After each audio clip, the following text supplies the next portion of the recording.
സഹോദരങ്ങളെ, ഞാനിപ്പോൾ മഞ്ചേശ്വരത്തിനടുത്താണുള്ളത്. നല്ല ഒരു മഴ വരുന്നുണ്ട്.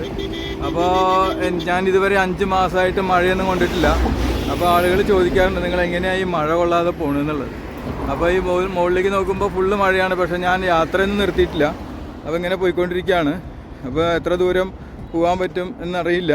അപ്പോൾ ഞാനിങ്ങനെ പോയിക്കൊണ്ടിരിക്കുകയാണ്. പക്ഷേ മറ്റൊരു കാര്യം കൂടി ഉള്ളത്, നമ്മളിങ്ങനെ പോയിക്കൊണ്ടിരിക്കുകയാണെങ്കിലും ഈ സൈഡിൽ നിന്ന് ഇങ്ങനെ ഒരു ആകാശം തെളിഞ്ഞു വരുന്നുണ്ട്. അപ്പോൾ എനിക്കെന്തായാലും ഞാൻ പോകുന്ന റൂട്ടിൽ മഴയില്ല. ഇന്നലെ ഞാൻ യാത്ര ചെയ്തിരുന്ന സ്ഥലത്ത് ഇപ്പോൾ നല്ല മഴയാണ്. ഇപ്പോൾ അവിടെ മഴ പെയ്തുകൊണ്ടിരിക്കുകയാണ്. ഇവിടുന്ന് ഇങ്ങനെ നോക്കിയാൽ അങ്ങനെ കാണാം, മഴ പെയ്യുന്ന ഇടി വെട്ടുന്നതൊക്കെ കാണാം. പക്ഷേ നമ്മുടെ വഴിയിൽ ഇവിടെ ഒരു തുള്ളി പോലും വെള്ളം ഇല്ല. അപ്പോൾ സഹോദരങ്ങളെ, ഇപ്പോൾ 5 മാസമായി ഞാൻ യാത്ര തുടങ്ങിയിട്ട് ഇതുവരെ സർവശക്തനായ നാഥൻ വെയിൽ കൊള്ളിക്കാതെ മഴ കൊള്ളിക്കാതെ നമ്മളെ ഇങ്ങനെ വഴി നടത്തുന്നുണ്ട്. ഇനി ഒരു 18 കിലോമീറ്റർ കൂടി ഉള്ളൂ ഏകദേശം. അതുവരെ നമുക്ക് ഈ യാത്ര തുടരണം. മഞ്ചേശ്വരം എത്തണം എന്നാണ് ആഗ്രഹം. അതിൻ്റെ ഇടയ്ക്ക് റോഡ് ക്ലോസ് ആണെങ്കിൽ പകുതി വെച്ചിട്ട് നിർത്തേണ്ടി വരും. കാരണം മഞ്ചേശ്വരത്തിന് ഏകദേശം അടുത്ത് വെച്ച് റോഡ് ക്ലോസ് ആവുന്നവരെ യാത്ര ചെയ്യണമെന്നാണ് ഉദ്ദേശിക്കുന്നത്. നമ്മുടെ ഈ യാത്ര തുടരുകയാണ്. വണ്ടി ഇതാണ്. ബിസ്ക്കറ്റൊക്കെ എടുത്ത് മേടിച്ച് വെച്ചിട്ടുണ്ട്.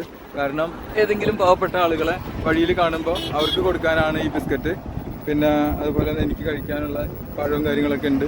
ഭക്ഷണമൊന്നും വഴിയിൽ നിന്ന് കിട്ടിയില്ലെങ്കിൽ വഴിയിൽ നിന്ന് പഴം കഴിക്കും. അങ്ങനെയൊക്കെയാണ് യാത്ര തുടരുന്നത്. പ്രിയപ്പെട്ട സഹോദരങ്ങളെ, ഇതുവരെ നമ്മുടെ ഈ യാത്ര ഏകദേശം എത്താറായി. ഇന്നൊരു 18 കിലോമീറ്റർ കൂടി ഉള്ളൂ.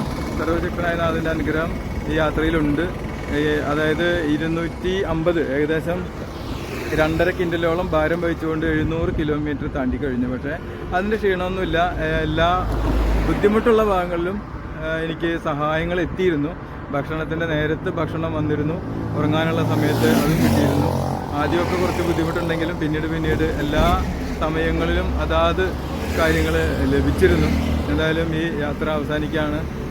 ഇപ്പോൾ കേരളത്തിലെ ഒട്ടുമിക്ക പള്ളികളിലും നമസ്കരിക്കാനുള്ളൊരു ഭാഗ്യം ലഭിച്ചു എന്ന് വേണമെങ്കിൽ പറയാം. നമസ്കാരത്തിന് വേണ്ടി നമ്മൾ ഒരു സ്ഥലത്ത് നിന്ന് മറ്റൊരു സ്ഥലത്തേക്ക് പോകുമ്പോൾ നമ്മൾ എടുത്തു വയ്ക്കുന്ന ഓരോ അടിക്കും തുല്യമായ അനുഗ്രഹം ലഭിക്കും എന്നാണ്. ഓരോ പുണ്യകർമ്മങ്ങൾ ചെയ്തതിൻ്റെ പ്രതിഫലം ലഭിക്കുന്നതാണല്ലോ. ഇപ്പോൾ നമ്മളിവിടുന്ന് ഒരു മസ്ജിദിൽ അസർ നമസ്കരിച്ചാൽ മഗ്‌രിബ് വരെയും അടുത്ത പള്ളിയിലേക്കുള്ള നടത്തം തന്നെയാണ്. സഹോദരങ്ങളെ, കേരളത്തിൻ്റെ ഒരറ്റം മുതൽ മറ്റേ അറ്റം വരെയുള്ള ഒട്ടുമിക്ക എല്ലാ പള്ളികളിലും, ഈ വഴിയുടെ 2 സൈഡിലുള്ള ഒട്ടുമിക്ക പള്ളികളിലും സന്ദർശിക്കാൻ സാധിച്ചു. അവിടെയൊക്കെ നമസ്കരിക്കാൻ സാധിച്ചു. അതേപോലെ ഓരോ ദിവസവും ലോഡ്ജൊന്നും എടുക്കാതെ തന്നെ ഓരോ സ്ഥലത്ത് താമസിക്കാനും ഓരോ സുഹൃത്തുക്കളുടെ വീടുകളിലും അതുപോലെ പള്ളികളിലും ഒക്കെ ആയിട്ട് താമസിക്കാനും ഇടയ്ക്കൊരു അമ്പലത്തിലും ഒക്കെ താമസിച്ചു. അങ്ങനെ ഇവിടെ എത്തി സർവശക്തനായ നാഥൻ്റെ ഈ വചനങ്ങൾ ജനങ്ങളിലേക്ക് എത്തിക്കുക എന്നുള്ള ഒരു നന്മയുള്ള ഒരു ഉദ്ദേശം മാത്രമായിരുന്നു എൻ്റെ. എന്തായാലും ജാതി വർണ്ണ വിഭാഗീയതകൾക്കൊക്കെ അതീതമായിട്ട് എല്ലാവരിലേക്കും സർവശക്തനായ നാഥൻ്റെ ആ ഒരു തിരുവചനങ്ങൾ എത്തിക്കുക എന്ന ഉദ്ദേശത്തോടു കൂടിയാണ് ഈ പുസ്തകം എഴുതിയിട്ടുള്ളത്.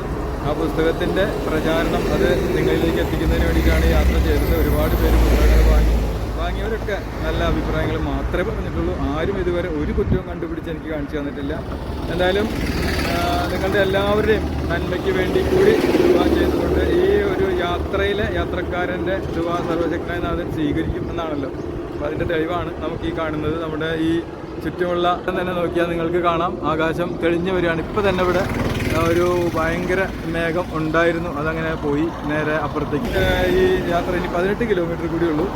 അത് കഴിയുമ്പോൾ വീണ്ടും നിങ്ങളെയൊക്കെ കാണാനും അതുപോലെ ഈ പുസ്തകത്തിൻ്റെ ഓരോ പേജുകളും നിങ്ങൾക്ക് വേണ്ടി സൗജന്യമായിട്ട് തന്നെ വായിച്ച് കേൾപ്പിക്കാനും ഒക്കെ ആഗ്രഹമുണ്ട്. എന്തായാലും എല്ലാവർക്കും നന്മകൾ നേരുന്നത് അടുത്ത യാത്ര തുടരും.